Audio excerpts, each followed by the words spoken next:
ಭಾರತ ರೈತ ಕೃಷಿ ಕಾರ್ಮಿಕ ಸಂಘಟನೆ ಎಐಕೆಕೆಎಂಎಸ್ ವತಿಯಿಂದ ಇದೇ ತಿಂಗಳು 15ನೇ ತಾರೀಕು ಬಳ್ಳಾರಿ ತಾಲೂಕು ಪಂಚಾಯತ್ ಮುಂದಗಡೆ ಪ್ರತಿಭಟನೆ ಹಮ್ಮಿಕೊಂಡಿದ್ದೀವಿ.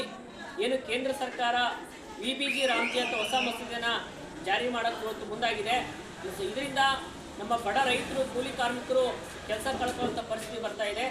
ಈ ನಿಟ್ಟಿನಲ್ಲಿ ನಮ್ಮ ಎಐಕೆಕೆಎಂಎಸ್ ರೈತ ಸಂಘಟನೆಯಿಂದ ವಿಬಿಜಿ ರಾಮ್ಜಿ ಮಸೂದೆನ ವಾಪಸ್ ತಗೋಬೇಕು.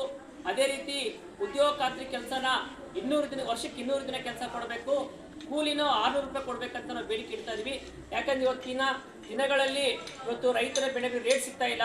ಇವತ್ತು ಬಡ ಕೂಲಿ ಕಾರ್ಮಿಕರು ಈ ಬೇಸಿಗೆ ಸಂದರ್ಭದಲ್ಲಿ ಈ ಉದ್ಯೋಗ ಖಾತ್ರಿ ಮೇಲೆ ಡಿಪೆಂಡ್ ಆಗಿದ್ದಾರೆ.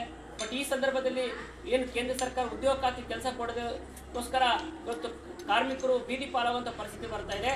ಸೊ ಇದು ನಮ್ಮ ಸಂಘಟನೆ ಎಐಕೆಕೆಎಂಎಸ್ ರೈತ ಸಂಘಟನೆಯಿಂದ ಕೇಂದ್ರ ಸರ್ಕಾರ ವಿಬಿಜಿ ರಾಮ್ಜಿ ಮಸೂದೆ ತರಕ್ಕೆ ಹೋಗ್ತಾ ಇದ್ದಾರೆ. ಇದನ್ನು ಉಗ್ರವಾಗಿ ಖಂಡಿಸ್ತಾ ಇದ್ದೀವಿ.